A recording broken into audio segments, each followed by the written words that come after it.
Corona के इस महामारी के कारण विश्व के लगभग सभी लोग परेशान और त्रस्त हैं। इस संकट व बीमारी से लड़ने व बचने हेतु सरकार ने अनेक उपाय किए हैं, जिसमें सोशल डिस्टेंसिंग, स्वच्छता व लॉकडाउन आदि है। इस लॉकडाउन की स्थिति में किसी भी व्यक्ति का निराश व कुंठित होना स्वाभाविक है। लोग नकारात्मक महसूस करने लगे हैं क्योंकि 1 महीने से ज्यादा हो चुका है। यह फ्रस्ट्रेशन खासकर युवाओं में और अधिक है, क्योंकि सभी प्रतियोगी परीक्षाएं बंद होने के कारण फिलहाल नई नौकरियों अथवा जॉब का फिलहाल अवसर संशयमय व बंद प्रतीत होता है।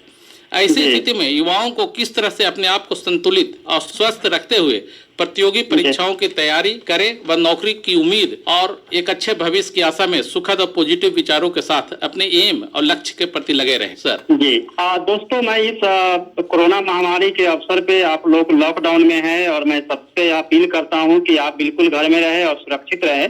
निश्चित रूप से घर में रहना और फिर युवाओं के लिए हताशा निराशा होना स्वाभाविक है, क्योंकि कई बार जो है एग्जाम पोस्टपोन्ड हुए हैं और ऐसे में आपकी तैयारी भी लगभग हो चुकी होगी, लेकिन अपनी जो मानसिक स्थिति है उसको नॉर्मल रखने की जरूरत है और इसके लिए बहुत जरूरी है कि आप पॉजिटिव एटीट्यूड के साथ आगे बढ़े। अपने जो पढ़ाई करने का जो समय है उसको निर्धारित करें और आप मॉर्निंग टाइम में जरूर आधे घंटे तक योगा करें। अगर योगा करते हैं आप तो आपकी जो मानसिक स्थिति है वो संतुलित रहेगी, आप पॉजिटिव एटीट्यूड के साथ आगे बढ़ पाएंगे। सेकेंड थिंग है कि जब भी कोई ऐसी त्रासदी आती है तो आप उसको अपॉर्चुनिटी, इस क्राइसिस को अपॉर्चुनिटी के रूप में देखें कि अगर एग्जाम का डेट पोस्टपोन्ड हुआ है या जो रोजगार के लिए आप प्रयास कर रहे हैं उसका वैकेंसी जाना है, तो ये लॉकडाउन के पीरियड को यदि आप प्रिपरेशन के तौर पे लेंगे तो निश्चित रूप से आप घर में बंद होकर जो पढ़ाई करेंगे वो ज्यादा फ्रूटफुल होगा। और चूंकि आप आज इंटरनेट की दुनिया में और जिस तरह से सोशल मीडिया काम कर रही है उसमें आप अपने दोस्तों के साथ जुड़कर कॉन्फ्रेंस के माध्यम से या दूसरे माध्यमों से आप अपनी डिस्कशन को भी जारी रख सकते हैं। वीडियो कॉल के द्वारा अपने दोस्तों के साथ जुड़कर जो भी प्रिपरेशन करते हैं उसको शेयर करें, क्योंकि जब भी आपको पढ़ते पढ़ते आपका मन उब जाता है, ऐसी स्थिति में आप हमेशा ध्यान रखें कि आप दोस्तों के साथ इंटरेक्शन करें। पॉजिटिव इंटरेक्शन करेंगे तो आपकी याददाश्त जो है वो बढ़ती चली जाएगी। दूसरी बात है कि आप कोरोना से संबंधित जितनी भी जानकारियां हैं वो आपको मिल चुकी है। आप अपने टीवी को जब भी ऑन करें तो आप कोरोना जैसी न्यूज चैनल को देखने के बजाय आप मूवी या एंटरटेनमेंट के दूसरे माध्यमों पे ध्यान दे सकते हैं, क्योंकि आपको पता है कि ये आपको कहीं ना कहीं डिप्रेस करता है। दूसरी बात है कि घर में जो है जहां भी स्टडी टेबल आपने रखा है या स्टडी रूम है वहां पे पॉजिटिव चीजों को आप दीवार पे चिपकाएं, आप उसको याद करें।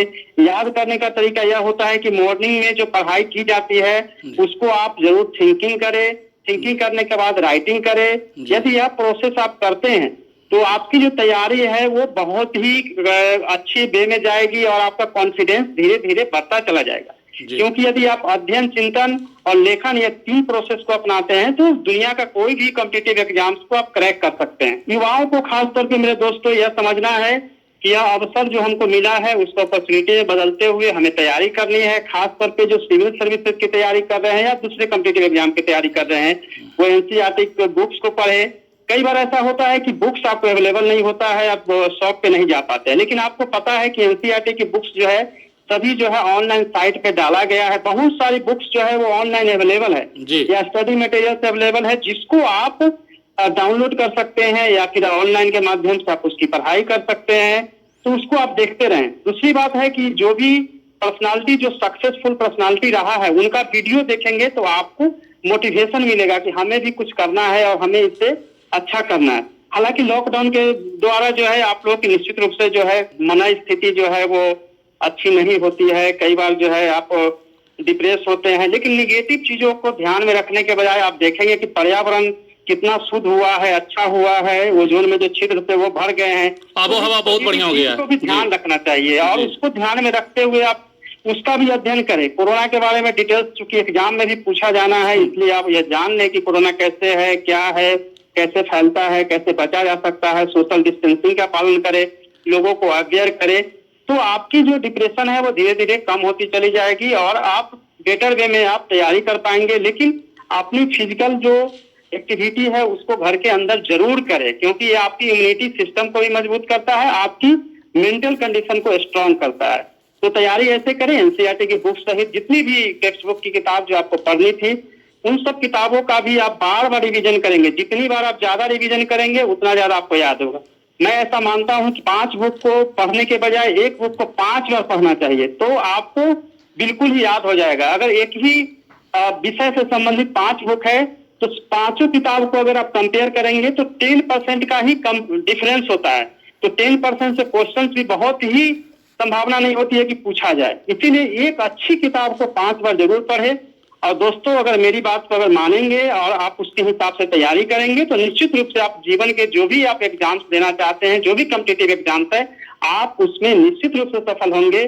आप खुद को तो पॉजिटिव रखें ही, दूसरे को भी आप पॉजिटिव मूड बनाने के लिए कहें, क्योंकि इस महामारी के समय में हम सभी को एक दूसरे को स्ट्रांग रखना है। घर परिवार के लोगों को भी ध्यान रखना है, खासकर बच्चे और जो हमारे बुजुर्ग हैं उनका भी ख्याल रखना है और अपनी स्टडी को कंटिन्यू रखना है।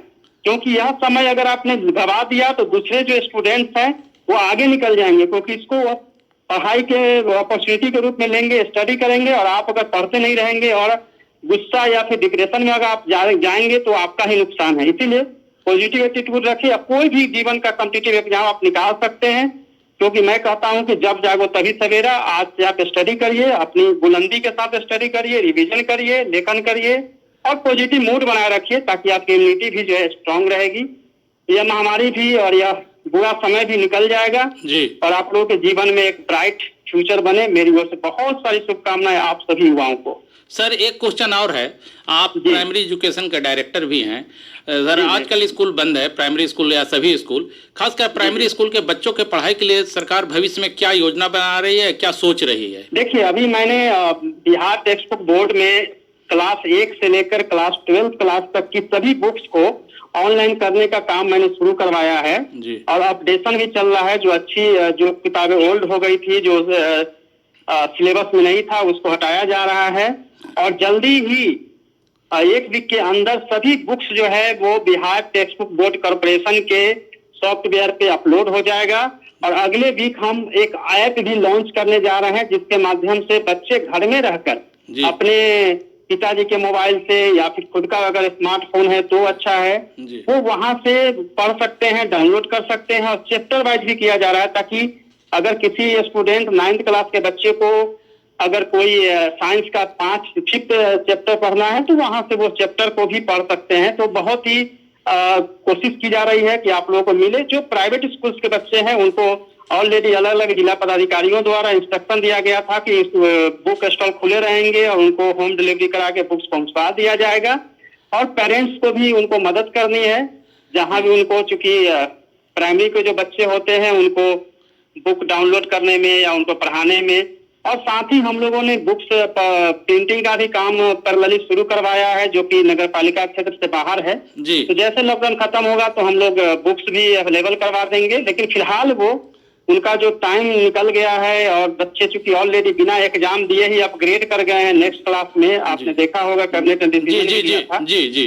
तो नेक्स्ट क्लास के लिए वो बुक्स जो है डाउनलोड करें। और अभी हम लोगों ने 6th स्टैंडर्ड तक की बुक्स को अपडेट कर दिया है, 6th स्टैंडर्ड के बच्चे कर सकते हैं। नेक्स्ट 1 वीक में हम लोग 10+2 तक के बुक्स को अवेलेबल करवा पाएंगे और वहां से वो पढ़ सकते हैं। सर, आपने बहुत अच्छी जानकारी दी, खास करके युवाओं को जो कि कॉम्पिटिटिव एग्जामिनेशन की तैयारी कर रहे हैं, और उनमें एक पॉजिटिविटी का संचार किया।